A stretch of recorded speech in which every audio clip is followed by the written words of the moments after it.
que lorsque l'on crée des murs dans Revit, à partir du moment où j'ai activé la case Chimie, les jonctions des murs se font de manière automatique. C'est-à-dire que dès que je clique un mur qui est attaché à un autre, les jonctions au niveau des couches constitutives du mur sont réalisées correctement. Il y a quand même une chose à mettre en évidence sur la façon dont Revit interprète cela en 3D. Si je réalise simplement 4 murs en carré,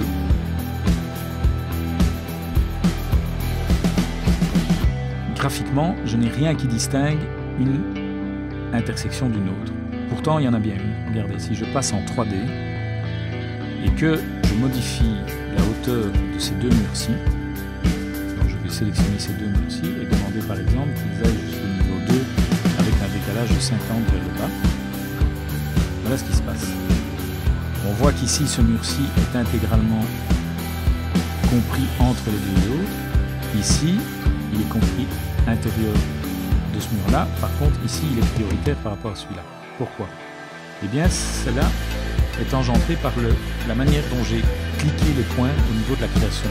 Donc, j'ai commencé par ce point-là et j'ai tourné dans ce sens. Eh bien, si je sélectionne le mur, on voit la manière dont Revit a interprété les choses. On voit qu'ici, le parement démarre bien ici sur l'angle, et ce mur-ci ayant été créé tout seul en premier, il va bien jusqu'au bout. Par contre, le deuxième, je vois, contrairement à ici où le parement vient jusqu'au bout, je vois que comme ce mur-ci a été créé en deuxième position après celui-ci, eh bien, il n'est pas prioritaire par rapport à celui-ci. Et donc, quelque part, il est accroché derrière. Par contre, par rapport à celui-là, comme celui-ci a été créé avant, il est prioritaire par rapport à celui-ci. Et de nouveau, même chose ici, celui-ci était créé avant celui-ci, donc il est prioritaire par rapport à celui-ci.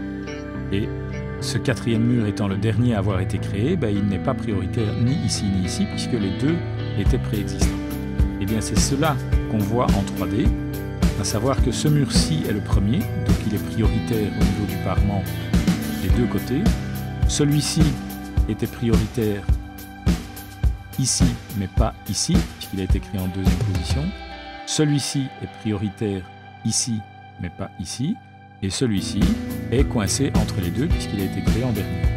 Donc si l'on souhaite modifier cela, donc je voudrais par exemple que cette situation-ci se représente également ici. Eh bien, j'ai la possibilité de modifier les priorités de jonction du mur. Alors je peux faire ça en plan ou en 3D. Si je fais ça en plan, c'est donc cette jonction-ci qui doit être modifiée. Eh bien, je vais aller dans le ruban modifier et j'ai ici une commande qui s'appelle jonction de mur. Quand je clique là-dessus, en fait, au moment où j'amène le curseur à l'endroit où j'ai une intersection de mur, j'ai un carré qui va apparaître. Donc quand je vais cliquer, il va me montrer des lignes qui me représentent quel est le mur qui est prioritaire. Donc je vois ici que c'est ce mur-ci qui passe devant et que c'est donc ce pièce-ci qui est plus haute. Et bien donc je vais simplement à ce moment-là, quand le carré est actif, demander de passer sur le suivant. Et je vois qu'à ce moment-là, la priorité passe sur le deuxième mur. Donc chaque fois que je vais faire suivant, il va cycler entre les différentes possibilités d'intersection de mur. Alors, forcément ici, quand je suis dans une vue 3D, dans une vue en plan comme ceci, c'est pas évident de savoir quel est le mur que je dois modifier.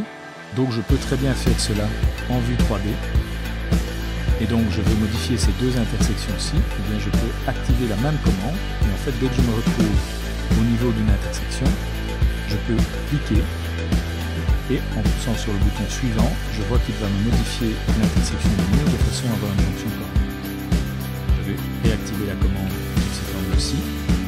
Je refais suivant. Et j'ai ceci. Alors, une autre possibilité d'intersection de murs, mais qui sera rarement utilisée parce qu'elle n'est pas très constructive, c'est l'intersection en onglet où il va couper les deux murs à angle 45 degrés.